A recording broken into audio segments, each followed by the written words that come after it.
So around the Big 12 last week, the conference turned in a pretty solid debut, 14-2 overall.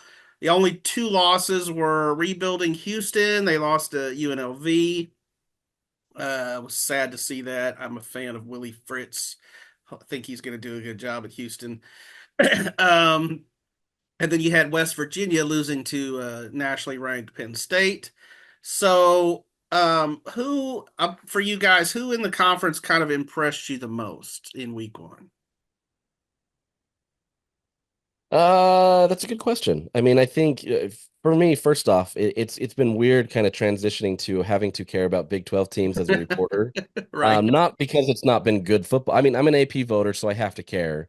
But at the same time, it's been different trying to like hone in on Pac-12 teams because you're looking how does this relate to Utah? Now I'm having to do that with the Big 12. So it's taking me a Hmm. second to kind of train my brain. But Sure. um I think, I went into that Penn State West Virginia game really hoping that West Virginia could be the team that many were projecting. There was they weren't getting a ton of nods in terms of, being a favorite, but they were kind of that sneaky underdog that a lot of people were talking about. And so on the opposite side of that, I was kind of a little underwhelmed with what they put out there. So putting that aside, I was kind of expecting that.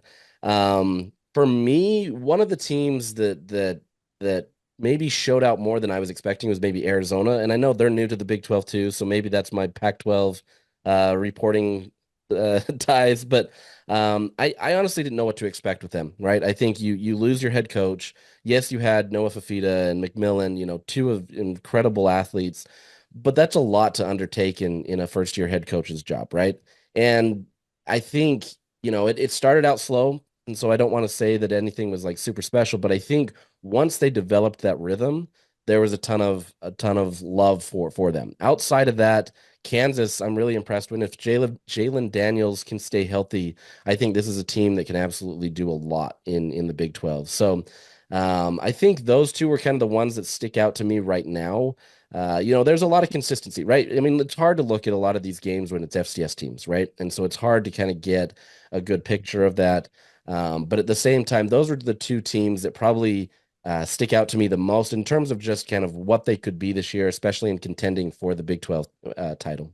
Dude, how crazy were Tillman's numbers? Like just video game stuff. I mean, even hard to do on a video game, honestly. I saw where he had number like more yards than I don't know, at least half a dozen pretty good college football teams, Exactly. including A&M and some others. I Just mean, ridiculous. yeah, as a receiver. I mean, just bananas. So maybe he's the guy we should be talking about as the Heisman. Oh, I Yeah, think no you're kidding.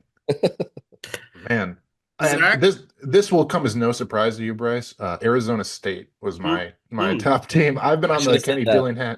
I'm on the Kenny Dillingham train. I've been on this train since he got hired, really. But 48-7 over, I mean, what I think is a pretty good Wyoming team. Sam Levitt, former Michigan State quarterback, threw Mm. for almost 250 yards. So, like I've said this before, and I'll keep saying it. I really think that Arizona State is kind of a sleeping giant in the Big 12. I really like Kenny Dillingham. I think they're going to have a lot of success. They've got Mississippi State this week, and then they're playing a really good Texas State team down here in Texas. And I really like what Kenny Dillingham is going. I don't think they're going to be good the rest of the year. I think this game might be maybe it's just a one-off thing, but you never know. I'm really impressed with what Arizona State did in week one.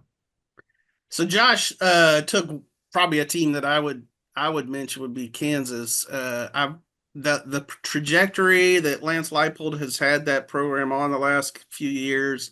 I think a lot of people thought, last going into last year, we'll see if the Jayhawks, if that was a fluke, if that was a one-off, and then they turned out to be, just really better, and they didn't have Daniels at quarterback. So, the fact that he is back, and as Josh said, that's the couch that you always have to say with Kansas. If Jalen Daniels can stay healthy, that's a big one. The other thing I would throw into there, this is probably a nod to our Baylor listeners out there, Zach, is if Jeff Grimes could not screw up that offense, right? Oh my gosh. He's gonna do better with better players. That's for sure. So I was watching that Penn State and West Virginia game, and they were just going through some of the awesome offense that the new offensive coordinator at Penn State was going through. And he used to be at Kansas, and they were just doing all this really fun trick plays going everywhere. And then I'm thinking now Kansas has got Jeff Grimes, where it's like going to have three tight ends on the field. It's going to be 3 yards. It's going to be 4th and 5, and he's going to run for 3 yards. So we saw that movie a few times last Yeah. year. Yeah, all right. We won't spend our whole podcast bagging on Jeff Grimes. Um, totally good dude.